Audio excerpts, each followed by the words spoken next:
గత వారం భారీ అంచనాల మధ్య రిలీజ్ అయిన దేవరా సినిమా ఫస్ట్ వీకెండ్లో మంచి కలెక్షన్స్ రాబట్టింది.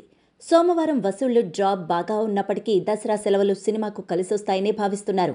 సెలవుల్లో ఎన్టీఆర్ లాంటి మాస్ హీరో సినిమా చూడ్డానికి ఆడియన్స్ బాగా ఇంట్రెస్ట్ చూపిస్తారు. కాబట్టి దసరా సెలవులు అయ్యే వరకు దేవరకు పోటీ పరంగా ఏ సినిమా లేదని చెప్పాలి. కానీ రేపు స్వాగ్ అనే మీడియం రేంజ్ మూవీ రిలీజ్ కాబోతోంది.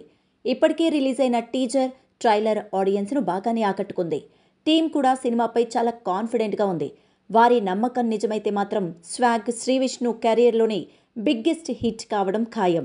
దీంతో స్వాగ్ ఎఫెక్ట్ దేవరపై పడుతుందా లేక దేవర వల్ల స్వాగ్కు దెబ్బ పడుతుందా అనేది మాత్రం ఆసక్తికరంగా మారింది.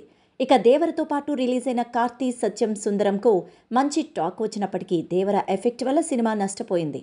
ఇక దేవర పోటీ లేకుండా ఉంటే సత్యం సుందరంకు మంచి కలెక్షన్స్ వచ్చి ఉండేవి. ఈ నేపథ్యంలో స్వాగ్ ఎలాంటి పరిస్థితులు ఎదుర్కొంటుందో చూడాలి. ఎలాగో దేవర వచ్చి వారం దాటింది కాబట్టి రెగ్యులర్ ఆడియన్స్ కొత్త సినిమాను కోరుకుంటుంటారు. ఏ సెంటర్స్లో అయితే స్వాగ్కు ఎలాంటి ఇబ్బంది ఉండదు. కానీ మాస్ ఆడియన్స్ మాత్రం దేవర నుంచి ఇప్పుడిప్పుడే బయటకొచ్చేలా లేరు. స్వాగ్ అంచనాలను అందుకొని మంచి ఫలితం సాధిస్తే బాగానే ఉంటుంది. కానీ లేదంటే దేవర వేటుకు బలవ్వడం ఖాయం.